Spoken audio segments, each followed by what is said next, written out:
r/NoSleep. Posted by u/emorybored. I work at the night library, installment 3. A regular disappeared once. In a place as unique as the night library, there are bound to occasionally be hazards to the general public. Our rules, read about them here if you're just stumbling across this series, are only given to staff. We don't attach a copy to every patron registration form we hand out for a multitude of reasons, and I think I can speak for all of us when I say the most prominent of those is that we simply don't need to. Sure, there's the fact that no one would believe the rules in the first place, or that if they did, it would likely incite mass panic.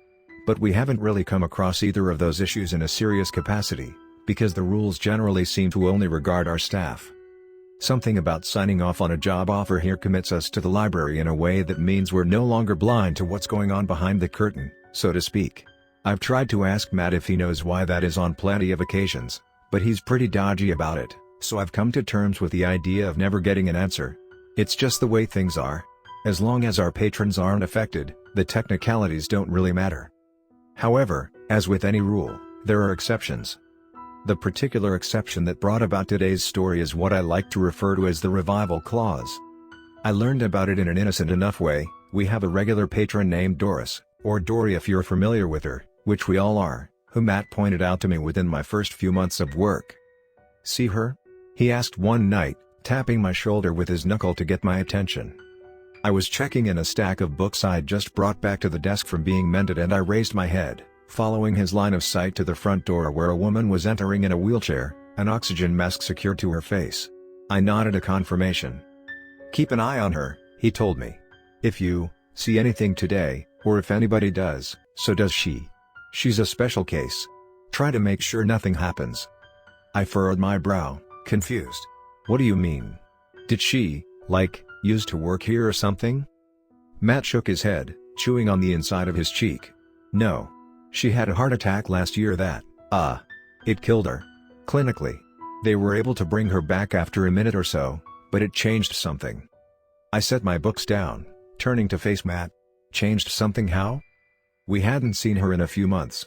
We knew something had to be wrong. Her health's always been bad, so we thought life had finally just given up on her.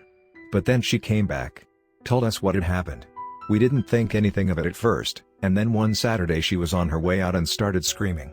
I ran up to the vestibule, and there was Della, mopping the floors. With, her cleaning solution?" I supplied, confused. "Yeah." Matt cleared his throat. "So when Dory went into hysterics about all that blood, I knew something wasn't right." I blinked. Wait a minute. Are you saying it doesn't look like that to everyone? I thought that was one of the normal rules, like the Windex thing, or the parking lot. Does that mean it is blood? Is it blood, Matt?" For a moment, Matt was quiet. "I guess you were gonna find out eventually," he said, voice gruff. I could feel that my eyes were wide, but I wasn't quite sure how to remind them that they didn't operate on a hand crank. "Where the hell does it come from?" I stage whispered, and then, when a second, arguably more horrific thought came to mind, "Why is she mopping our floors with it?" Matt waved a hand dismissively. "Not issues you need to concern yourself with. I'm gonna step out for a smoke. Just watch her." Now, when I said my introduction to the revival clause was innocent, I meant that it consisted of nothing more than a conversation. I was mildly traumatized, sure, but nothing happened to Dory that day as a result of it. However, that doesn't mean it's never caused anyone harm. Last year, as I was in the back reattaching a book's hinge, while he knocked on the doorframe of my office, for lack of a better term. "Hey," they said. "Just wanted to give you a heads up that La Mujer de Luto is here, so stay out of non-fic tonight." I wiped the binding glue off my fingers onto a cloth and swiveled my chair around. "Sounds good. Everybody okay?" "Yeah. Hugo already left for the night, so I think it's just me, you, and Matt here. I'm working on installing some new barcode scanners and then I'm heading out, too." "Cool," I said. "Thanks for letting me know." They offered me a two-fingered salute as they departed. I'd seen her before, the morning woman. The situation had only ever progressed as far as offering my sympathy. She'd never beckoned me over to her or tried to follow me, so aside from feeling slightly on edge I wasn't greatly impeded upon by Wiley's warning. I simply hollered over my shoulder for Matt to let me know if he needed help on circ and kept working. Hours passed. Several so many that I'd mostly forgotten to be on alert by the time I made my way out of my cave and set off into the stacks, still just aware enough not to venture into non-fiction. I was shelving some Douglas Adams books I just finished repairing. I've seriously debated trying to contact Macmillan to ask if they can please find some way to carry out their personal vendetta against the guy besides binding every one of his novels like dogshit, and I distinctly felt eyes boring into the back of my head. When I spun around to discover who they belonged to, I was met with a girl. I instantly recognized her although I didn't know her by name. She frequented the library during the week and had mentioned to me before that she liked to come in after she got off work at the hospital to decompress. "Oh, hey, I didn't hear you come up behind me," I told her. "What can I do for you?" She took a step toward me. The motion was jerky, as though she was reluctant, and it encouraged her thick, pen-straight hair to envelop her brown shoulders like a curtain. She mumbled something, too low for me to hear. "I'm sorry," I said, "I didn't catch that." One of her arms gripped the other, and it looked like she was trying to hold herself still. Again, she mumbled something unintelligible under her breath. "Are you all right?" I asked. This time, when she spoke, I heard her. "Uno para la tristeza." Unease began a slow creep over me. I don't speak Spanish," I said. This had never come up in conversation between us before given that she'd never spoken Spanish to me, but I attempted to hold on to hope that she had some reason unbeknownst to me to believe that I might. "Uno para la tristeza," she repeated. "Dos para la alegría." "Are you counting something?" It was true that I didn't speak Spanish, but I'd taken a couple of semesters of it in high school and paid enough attention to pick up on the most basic words and phrases. But one for and two for what?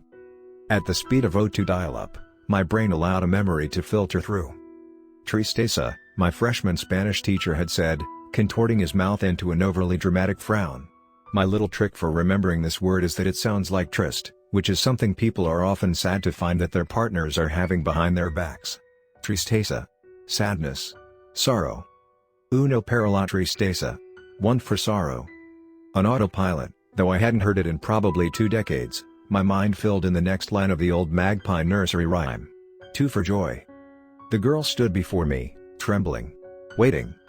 3 for a girl, I continued aloud, though every fiber of my being was sounding alarms against my doing so. Desperately, she reached out to me. "Cuatro para un niño," she recited. I took her hand in both of mine. 5 for silver. 6 para el oro. 7 for a secret, I finished, never to be told. "Do you know my secret, Adam?" Instantly, I went cold. But I did know. I did. "You've died before," I guessed. "Haven't you?" The girl slumped, an expression of relieved surrender overtaking her. Her eyes began to well with blood. "No." I held fast to her wrist. "No, no, stay with me. Do not move, okay? Don't move. Matt?" "I have to go now," she said. "I have to go with her." "Matt." It was too late.